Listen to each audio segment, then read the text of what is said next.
আসসালামু আলাইকুম। সমাজে একটা কথা প্রচলিত আছে, পে স্কেল হলেই নাকি ইনফ্লেশন অনেক গুণ বেড়ে যায়। তো আমি তাদের কাছে একটা প্রশ্ন ছুড়ে দিতে চাই। সর্বশেষ পে স্কেল হয়েছিল 2015 সালে। পে স্কেল হয় না দীর্ঘ 11 বছর হয়ে গিয়েছে, 12 বছর ছুঁই ছুঁই।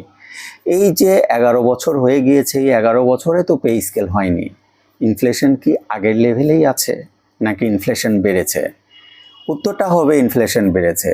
ইনফ্লেশন বেড়েছে এবং কয়েক গুণ ইনফ্লেশন বেড়েছে।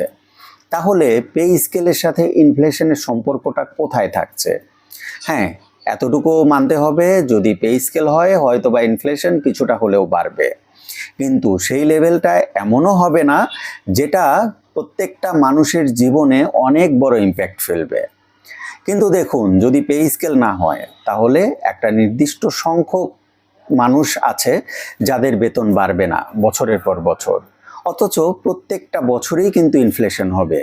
দ্রব্যমূল্যের দাম বাড়বে, ভাড়া বাড়বে, বাসা ভাড়া বাড়বে, যানবাহন পরিবহন খরচ বাড়বে, তারপরে খাদ্যদ্রব্যর খরচ বাড়বে, বিদ্যুৎ বিল বাড়বে, কিন্তু বেতন বাড়ছে না।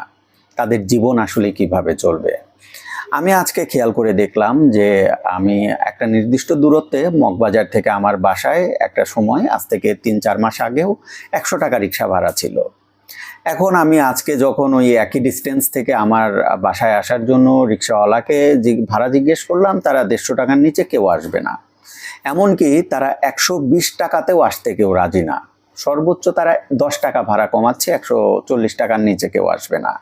তার মানে দেখুন, রিক্সা ভাড়া 6 মাসের মধ্যে প্রায় 40 টাকার মধ্যেও বেড়ে গিয়েছে।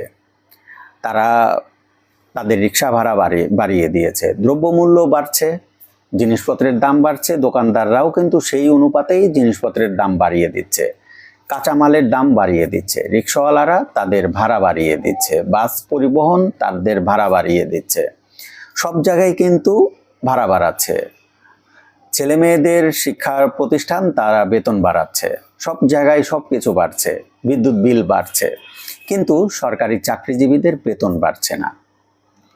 সরকারি চাকরিজীবীদের দ্রুত পে স্কেল হওয়াটা সময়ের যৌক্তিক দাবি।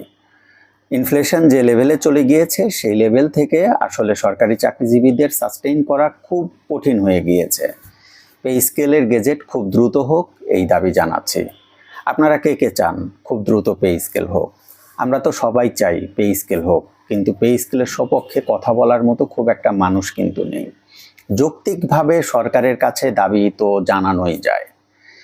সোশ্যাল মিডিয়া হতে পারে যৌক্তিক একটা মাধ্যম, আমার কাছে তাই মনে হয়। একটা শিক্ষিত সমাজ, একটা চাকরিজীবী, তারা লজিক্যাল ওয়েতে সরকারের কাছে তাদের দাবি জানাবে। তো বন্ধুরা, আজকে এই পর্যন্তই।